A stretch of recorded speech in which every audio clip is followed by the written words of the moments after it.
Everyone talks about the day their children were born.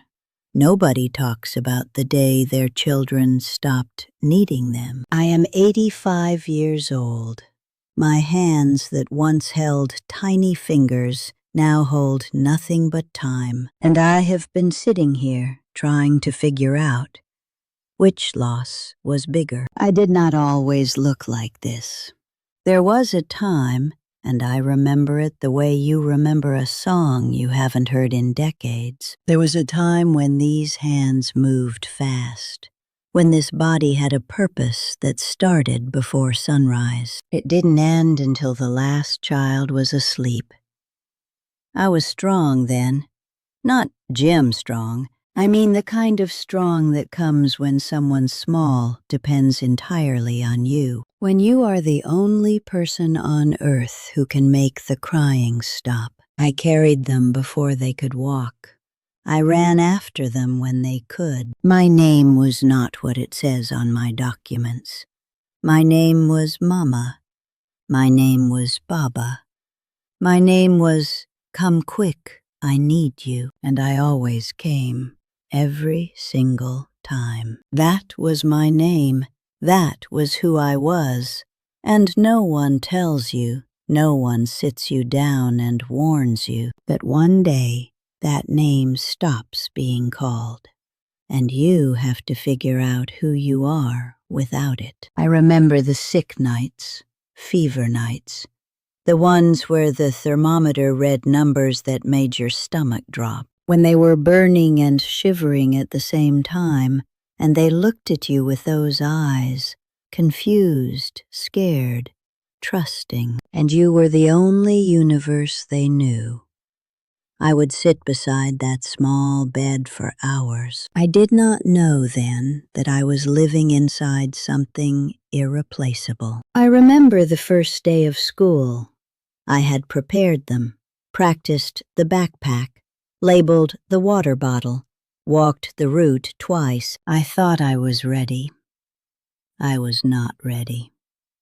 Because here is what they do not put in any parenting book. When your child walks through that school gate and turns back to look at you one last time before they go in, something shifts in the universe, something quiet and permanent. They are learning from that moment forward how to need you less.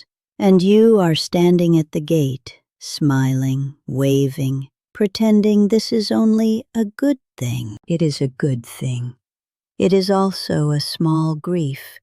Both are true at the same time. I remember the teenage years, the arguments, the doors that closed harder than necessary. At the time, I thought those years were the hardest. At 85, I think they were the loudest. And loud means present. Loud means alive. Loud means the house was full of someone who had opinions and feelings and a voice that was trying to figure out its own shape. I would give anything now for one of those arguments. One slammed door, one eye roll. Because it meant they were there. And then there is the one that no one talks about. The one that sits quietly at the back of everything I carry. The last time they sat in my lap, it happened. I know it happened. There was a final time, a last ordinary afternoon, when they climbed up and settled against me the way small children do, and then it never happened again. It happened in stages. That is important to understand. It was not one moment. It was 1,000 small moments of being needed a little less each time. First, the nighttime crying stopped. I remembered celebrating that, finally, a full night of sleep. What I did not understand was that the night had just gotten quieter in a way it would never reverse. Then came homework they could do without me. Then decisions made that I heard about after the fact.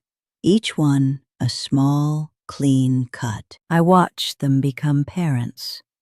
That was extraordinary. To see the thing I had done reflected back, to watch my child kneel on a hard floor to tie a small shoe. You have become the small one, and they are strong in the way you were once strong. I am 85. From here, you can see the whole of it. What I know now is that the years you are needed, truly, completely, physically needed, are shorter than anyone tells you. From birth to 18 years is 6,570 days. Most of us were fully present for fewer than half of those. The rest were errands, worries, phones, tiredness. Tomorrow. If I could reach through time and hold that young parent I once was by the shoulders, I would say only this: sit on the floor more. Not metaphorically, literally. Get down on the floor where they are. The dishes will exist tomorrow. The floor will not always have a child on it. The love does not go anywhere. That is what surprises me most about being 85. What do you do with a love that outlives its purpose? You remember. That is what you do. Memory is strange at this age. Yesterday is sometimes difficult. Dates, names, the sequence of recent things. But 30 years ago? 40 years ago? Crystal. The distant past returns in high resolution. The smell of a child's hair after a bath. The sound of small feet on a floor. The specific warmth of a sleeping child being carried from a car to a bed without waking them. These things I have not lost. These things return on their own schedule, in the evening, in the night, in the early morning before the world has sound again. My mind returns to the moments of being needed the way water returns to level. This is not loss. This is where I actually live now. If my children are watching this, and I speak now not only to mine, but to every grown child who once made someone a parent, I want to say something clearly, not a list of regrets. I am done with regrets. They are expensive, and I have spent enough. What I want to say is thank you. Thank you for being small once. Thank you for needing me in the night. Thank you for the fever nights and the school mornings and the arguments and the noise. Thank you for sitting in my lap before you knew it was the last time. Thank you for trusting me with the most vulnerable years of your life, years you don't even remember, when I was everything you had and you were everything I was. Thank you for making me someone's parent. It was the most important thing I ever became. You are busy now. You should be. Your life is full of the same beautiful urgency mine once was. I do not want you to slow down.